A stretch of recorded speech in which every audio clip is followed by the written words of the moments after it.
నమస్కారం. నా పేరు Keerthan Babu. Welcome to our Telugu race YouTube channel. ఉదయం లేవగానే ఫోన్ చూస్తారా? తినేటప్పుడు ఫోన్ చూస్తున్నారా? పనుకునే ముందు కూడా ఫోన్ చూస్తారా? ఒక 10 నిమిషాలు మొబైల్ లేకపోతే మీకు అసహనం, టెన్షన్ వస్తుందా?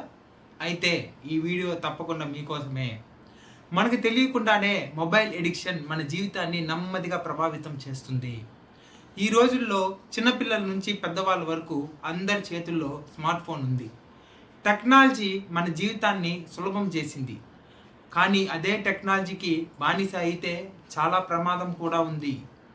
మన ఫోన్ ఉపయోగించినప్పుడు మన బ్రెయిన్లో డోపమైన్ అనే కెమికల్ రిలీజ్ అవుతుంది. అది టెంపరరీ హ్యాపీనెస్ ఇస్తుంది. అందువల్లే మళ్ళీ ఫోన్ చెక్ చేయాలనిపిస్తూ ఉంటుంది. కొంతమంది గంటల తరబడి రీల్స్, షార్ట్స్ మరియు గేమ్స్ సోషల్ మీడియాలోనే గడుపుతూ ఉంటారు. దానివల్ల కలిగే ప్రమాదాలు ఏంటంటే కాన్సంట్రేషన్ తగ్గిపోవడం, చదువుపై ఆసక్తి తగ్గడం, స్ట్రెస్ అండ్ యాంగ్జైటీ పెరగడం, స్లీప్ ప్రాబ్లమ్స్ రావడం, హెడేక్ అండ్ ఐ స్ట్రెయిన్ రావడం, అదేవిధంగా ఇంకా మన ఫ్యామిలీ మెంబర్స్తో మాటలు తగ్గిపోవడం, ఇలాంటి ఎన్నో సమస్యలు వస్తూ ఉంటాయి. రాత్రిపూట ఎక్కువసేపు ఫోన్ వాడడం వల్ల ఆ స్క్రీన్ నుంచి వచ్చే బ్లూ లైట్ మన బ్రెయిన్ని ప్రభావితం చేసి ఈ బ్లూ లైట్ వల్ల స్లీప్ హార్మోన్ అయిన మెలటోనిన్ తగ్గిపోతుంది. దీంతో నిద్ర ఆలస్యంగా రావడం, మధ్యలో మెలకువ రావడం, ఉదయం అలసటగా అనిపించడం జరుగుతూ ఉంటుంది. కొంతమంది లేట్ నైట్ వరకు స్క్రాలింగ్ చేస్తూ మెంటల్ స్ట్రెస్కి గురవుతారు. దీనివల్ల వాళ్ళకి మానసిక మరియు శారీరక ఆరోగ్యం కూడా కోల్పోతున్నారు. పిల్లల్లో మొబైల్ అడిక్షన్ ఇంకా ప్రమాదం. Outdoor games తగ్గిపోతున్నాయి.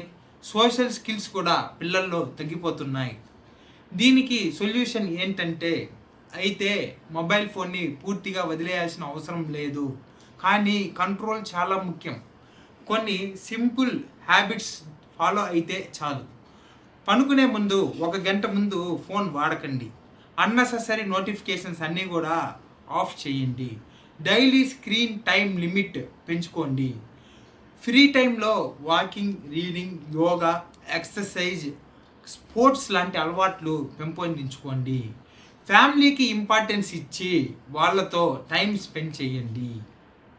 అదేవిధంగా భోజనం చేసేటప్పుడు దయచేసి ఫోన్ని అవాయిడ్ చేయండి. నైట్ టైంలో బ్లూ లైట్ ఫిల్టర్ లేదా నైట్ మోడ్ని ఎక్కువగా ఉపయోగించండి.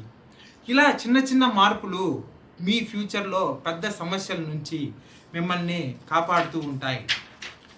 ముఖ్యంగా నేను చెప్పేది ఏంటంటే టెక్నాలజీ మన కోసం ఉండాలి. మనమే టెక్నాలజీకి బానిస అవ్వకూడదు. మన జీవితాన్ని కంట్రోల్ చేయాల్సింది మనమే, ఫోన్ కాదు. ఈ వీడియో యూస్ఫుల్ అనిపిస్తే తప్పకుండా లైక్, షేర్ చేయండి. ఇంకా ఇలాంటి అవేర్నెస్ వీడియోస్ కోసం మన ఛానల్ని సబ్స్క్రైబ్ చేసుకోండి. అందరికీ ధన్యవాదాలు. వందే మాత్రం. జై హింద్, జై శ్రీరామ్.